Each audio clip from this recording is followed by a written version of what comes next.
Today we will be learning validations. Okay, so how we can do validations to like our forms or anything like. Okay, so basically mostly we do validations for our forms when we enter any like when user inputs the details. Okay, so but before going to that one, we'll quickly recap. Okay, that what we were doing in our previous session. So if you remember, we had created a leave application. Okay, and in that one case type is apply leave, and then two data model.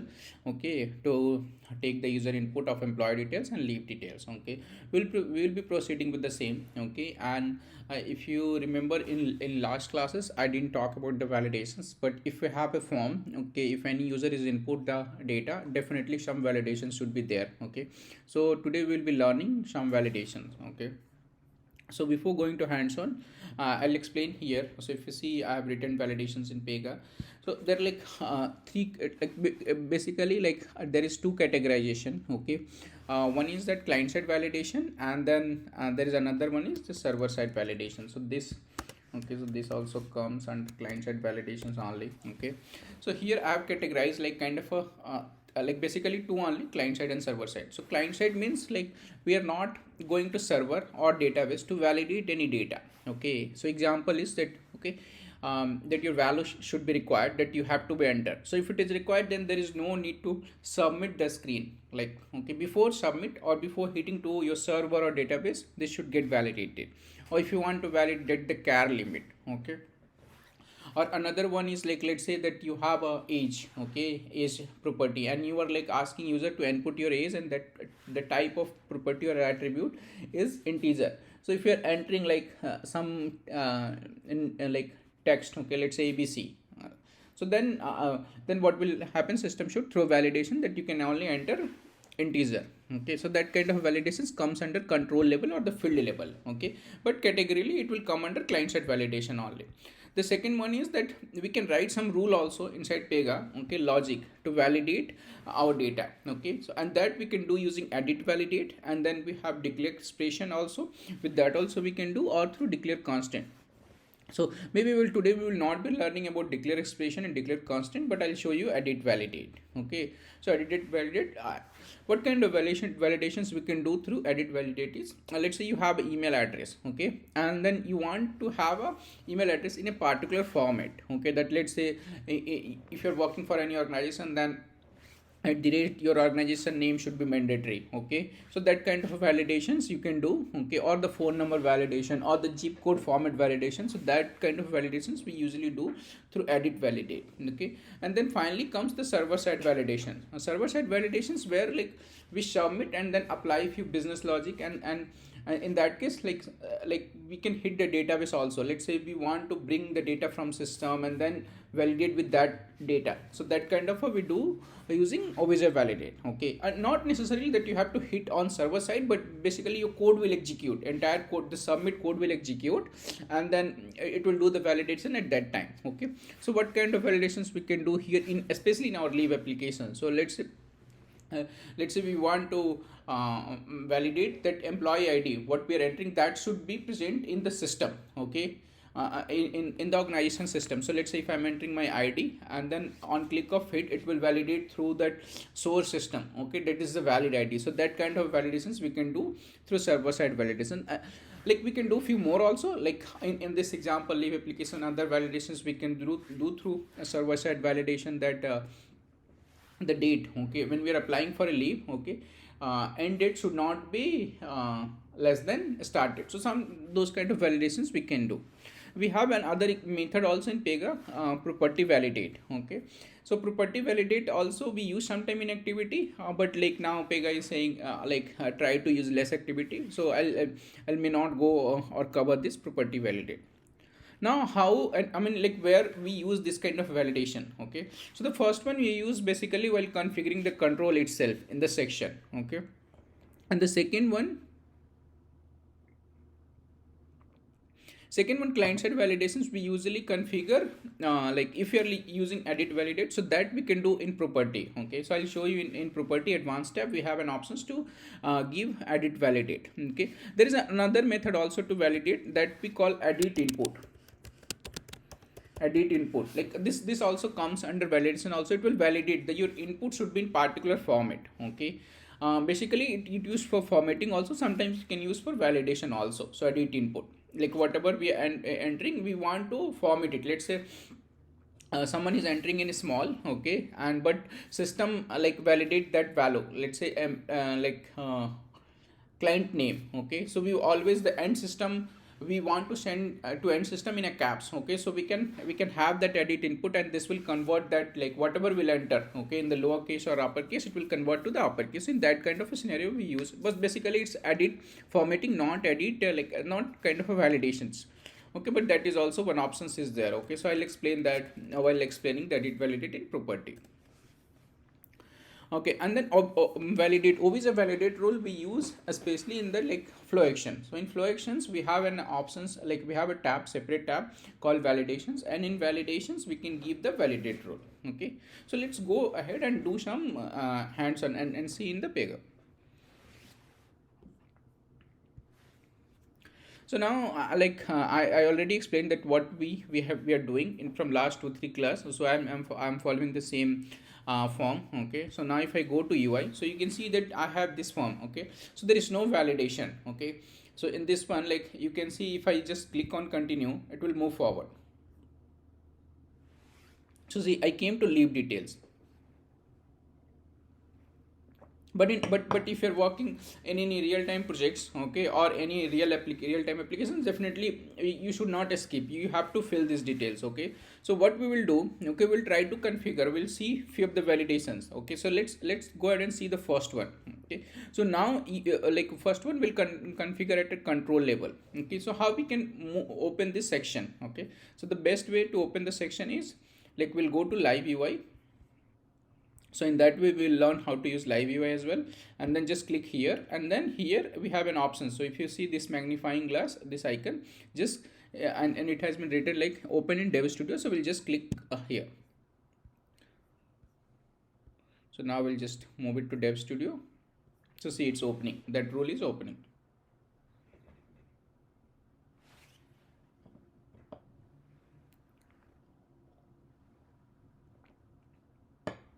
Okay, so now at a control level, so I was saying, okay, so the first one, the very basic simple one is that required.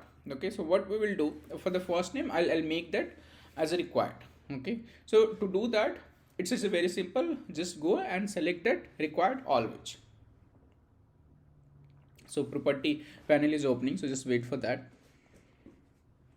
So you can see here we have an options to required. Okay, and it has been initially marked as a neighbor. We can mark as a always. Okay, or if we have a condition, okay, so we can give a condition, or also we can configure when rule. Okay, so in that way, like we can make like required when we want to do. Okay, so for now we'll just use always. But let's say if you are if you have a field that are you married, okay, so in that case, if you're saying married, then it will ask you to enter your spouse details. So in that case, that that required field will be kind of a conditional. Okay, that if is married equals to true, then the next field, the spouse name, should be mandatory. So in those kind of situations we use we use like conditional required, but for here now we'll use always. So this is one kind of a validation. So let's submit it and then go ahead and check on the UI.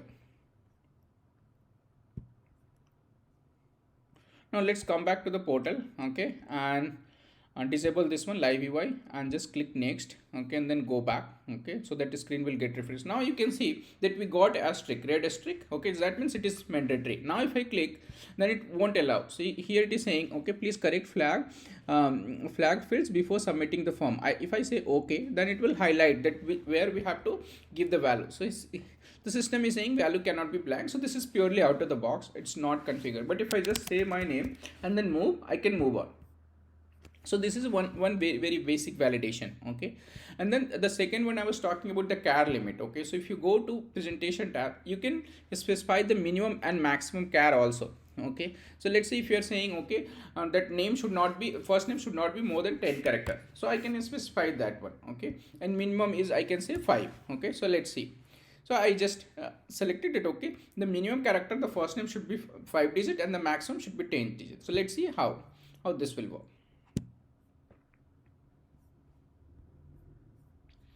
Okay, so now just to refresh again, I'll go back. Okay, now if I just say LALI, see it's a saying corrected. So here see the system is throwing auto validations that the field should be at least 5 character long. Okay, so if I just say Lalit, then I should be able to move forward. You can see here, and the maximum I can give is 10. So let me type. So if I just say Lalit Singh and then okay, so looks like the maximum is not working. Let's review again. Maximum should be 10 max character. Yeah, it should work. So basically, yeah, it should work. Let me save again and see. Oh, it's not working, but it should take maximum 10 characters. Let me cancel this one and create a new case, and we'll see on that one.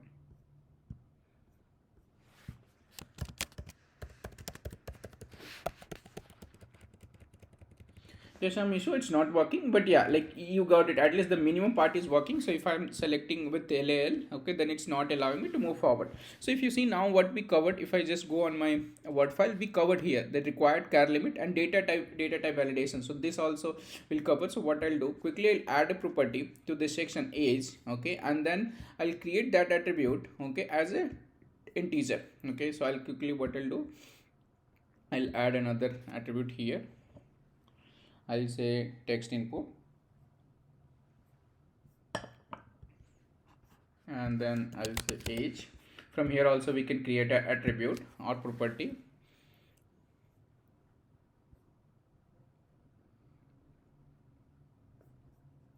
I'll quickly create an employee data class.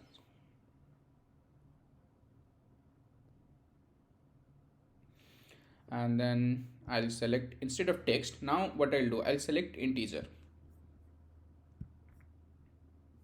So this is done. Now let me submit it.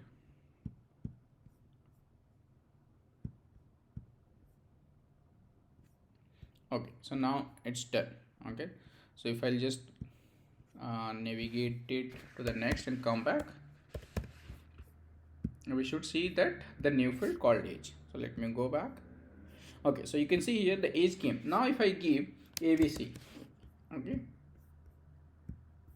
see it's saying ABC is not valid, enter a number such as 10 or 40. So system is auto validating. So that is like a data validation. So if you see now what we see, required we saw, we char limit we saw, and the data type validations we saw. So these all comes under client side validation. Okay, so we try to have more and more client side validation, so that it will not impact the performance. Because if we click on continue and then calling or executing or rule or connecting to database or connecting to external system and then validating, so in that way what will happen, it will impact the performance of your system. That is where we should try to configure more and more client side validation. Okay, so we learn this first things. Okay, so the first things we cover is that control level. Now we'll go to client side validation. Okay, and we'll mostly learn the edit validate today. Okay,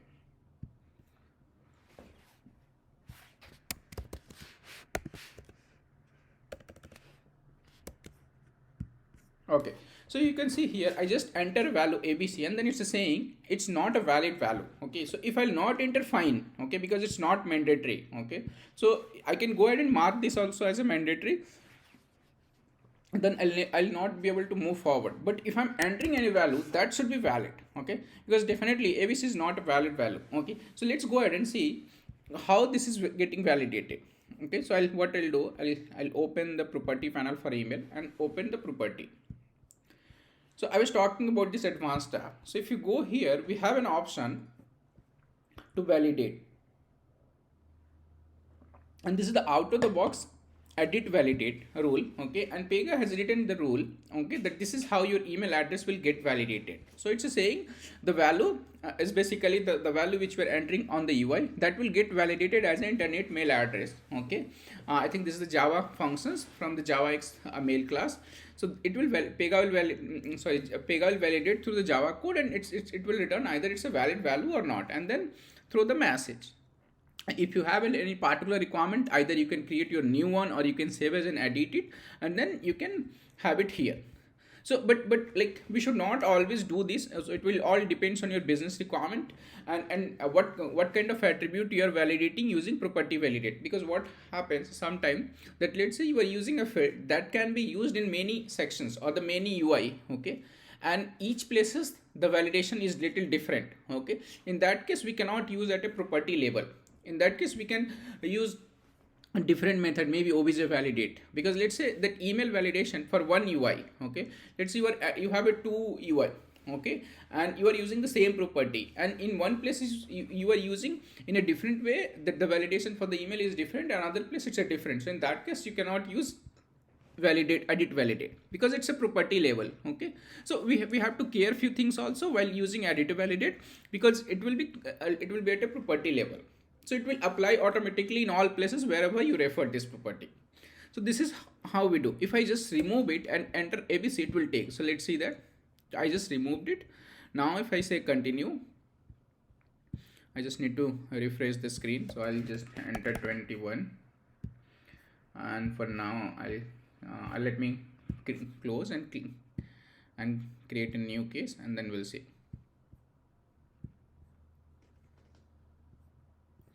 Okay, so I'll go ahead and create a new case, enter the data. So in first name I'll enter Lalit, and then in place of ABC, like email ABC I'll enter, and in age I'll just enter 21. Okay, so if I click on continue, see it allowed me to move forward, because we removed that validation, edit validation, okay. So but we'll just go ahead and place it, okay. So this is the edit validate basically. And I was talking about, this is not a validate but basically a data input, okay. So this is, with this one we can convert our value to a particular format, okay. So let's say uppercase or lowercase if you want, okay, we can do that. So I'll just select uppercase to uppercase just to show you, okay, how we can use these things as well. So I'll just move ahead and then come back. So see, this got converted to uppercase, okay. Now we have added that validation. So we need like email validation, bring like we have added back to validation. So we need to add a valid email address. So it's abc@gmail.com. Now if I click on continue and then go back, we'll see that value is in caps. So that is how we can use edit input as well. That's not a validations, but yeah, like how we can format the value, okay, and this value we can use it like wherever we want, okay. Basically like if you want to like if you have some issue with the case, so in that case this system will convert, and then we can use this, take this value and pass it to the database or to external system. Okay, so now we covered client-side validation also, and now the last one is the server-side validation. So how we configure the server-side validation is we configure server-side validation in flow action, okay. So now we have to open the flow action, and then we'll configure flow action validate rule in flow action, okay. So the third one. So to go back to validation, like flow actions, how we can navigate from here only, from the live UI, what we can do, we'll just select here, and you can see that we have employee details, and then above that we have our main section called create, okay, the parent section, and this section, the parent section, is called from the create flow action, okay. So from here only we can open the flow action from that portal. So now I'll click on open in Dev Studio, and we can see that it's opening. And then we'll go back and disable here.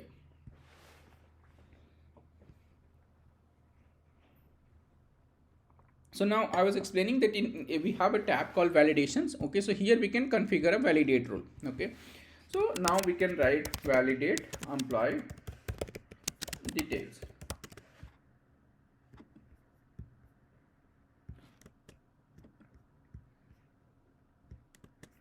Okay, so we'll create it.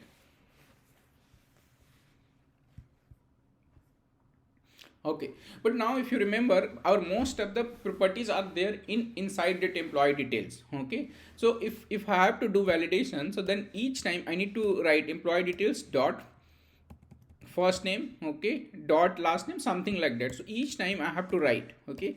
So instead of doing that, what we can do, we can create a child. So we can treat this as a parent validate rule, okay, and we can create another parent validation, child validate rule, okay. Inside that we can validate the way we are creating a section, okay. So section also using clipboard page we have created another child section. Okay, in that way only we can create child validate rule as well. So let's go ahead and do that. Okay, so I'll delete this one, and here what I'll say, call validate rule. So if you click on add, okay, we have many options. So here it's a saying, if you see, just when I refer the page type, okay, property, because this property is a page type of property, it is referring to data employee class. Now what we'll do, okay, here employee details is there. So if I just click on add, we'll get an options to call validate. So I'll just create another validate rule and say employee details inner, validate employee details inner, something like that. Okay, and then click here, it will create. Now I'll save it. Okay, and then now we'll here also we'll save. Okay, so now from here also we can open this rule. Here we can add. So if you see, now we don't have to refer each time dot employee dot first name dot last name. We can simply say first name, last name, something like that. Okay, so let's say I want to validate, okay, age.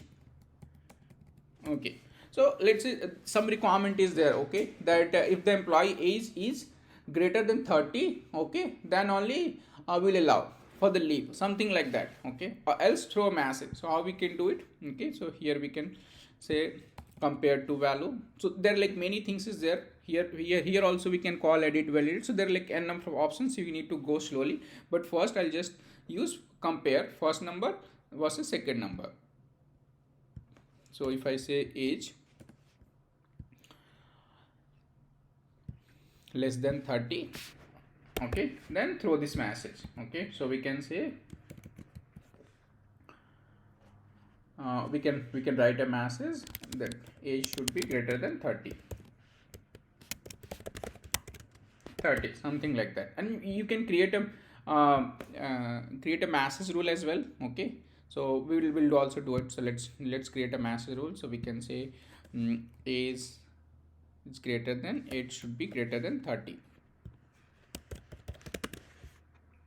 is greater than 30. So this is the identifier name. If you want to change, you can change it, and this will be the description. So we can create a message rule also.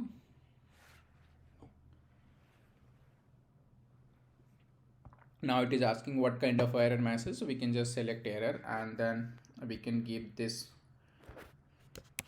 as a message. Okay, so now classifications we can leave it blank also, not mandatory, but yeah, always try to, as a best practice, always try to give the descriptions and usage, so that someone else is reviewing the code, or if any new developer is coming, and then he can clearly see what we are doing by just reading that like history tab. Okay, now I'll save it. So this is done. Okay, and then this is this. So now we have already created this validate rule, so we'll save this. Okay, so now if I just hit down arrow, okay, we got this validate employee details. I'll save it. Okay, so now what is our validation? That age, okay, what we configured, that age should be, if less than 30, then it will throw validation. If this is true, then it will throw validation. So let's go ahead and create a new case, and we'll see. So apply leave, I'll just say 27, and then I'll put Lilith, and then click on continue. So you can see that message came, age greater than 30. Okay, so we can change that message. Okay, like age must be, sorry, like okay, so here also in drop down, if you see, the message rule we created, so it came, so we can just select that message rule. You can give, I mean, you can write also, but as a best practice we should always create a message rule, because there are like some benefits to that. Okay, it helps in translation and few other things. Okay, so we are, as a best practice, we should always create a message rule. So now if I just submit again, okay, it will reflect the new message, age should be greater than 30. So this is how we can use OVJ validate rule. Okay, one more thing I'll show you, like in edit validate, few more options. So let's say date of joining. Okay, like this one also I'll just change it to, let's say, put 31, and then click on continue. Then you can see we can move forward. Okay, so now like go back again, and I'll try to So you want more options of edit validate. So let's say date of joining. Okay, so let's have date of joining definitely should be a past date. It should not be today or future date. It can be today's date also, or it can be future date. Okay, so how we can do that? So again, we'll open this panel, we'll open this section and open the property. So we'll open this property, date of joining, and here again we can go to advanced date, and what we want to validate is past date. Okay, so it should not be past date, is past date. So we can search. So then n number of validations we have to Pega have already given, or we can create our own also. So but before creating, we should try to see if is anything already exist. Okay, so we'll just see is future date. So no, is past date we need to select. So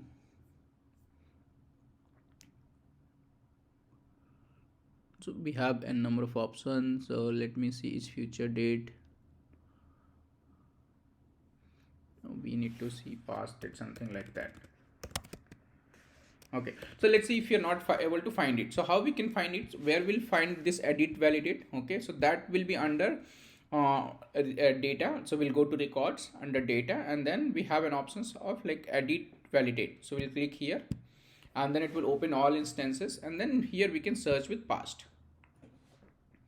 So that's how we need to explore and see how we can find out out of the box, and we can use it. Okay, so py is past date, so we can use this. Okay, so let's see if it is if it is helping to us. So check if a date is date time, check if a date or date time is before or now. Okay, so let's see, it's past date. Okay, so this is how it will validate. Okay, now I will just refresh this screen. Also we'll continue and then go back. Okay, and I'll enter that date of joining. So let's say I'll enter future date and then click on continue. So see, it's a throwing me validation that invalid value for a specified date of joining. Okay, but if I'll select any past date, okay, let's say that Sunday. Okay, so today is 2nd and I'll just select 1st. So then it should allow. See, it allowed me. So this is how we can use that edit validate, and we can create our own also. If I just refresh here, if I go back to edit validate inventory, we can see there like n number of things is there. Okay, US zip code extended, like class name. So like they're like you can see that 5 or 6 pages of validations are there, and per page we have around 50. Okay, so for like before going and writing any new, okay, you should always try to see if you can validate. So we have a valid phone number as well, so many things is there. So with that you can validate. Okay, so that's it for today. I hope this will give you some like a kind of a idea how we can validate our form, and you do the POC, and let me know if you have any doubt in comment section, and also you can drop me a note in my on my email. Okay, so thank you very much.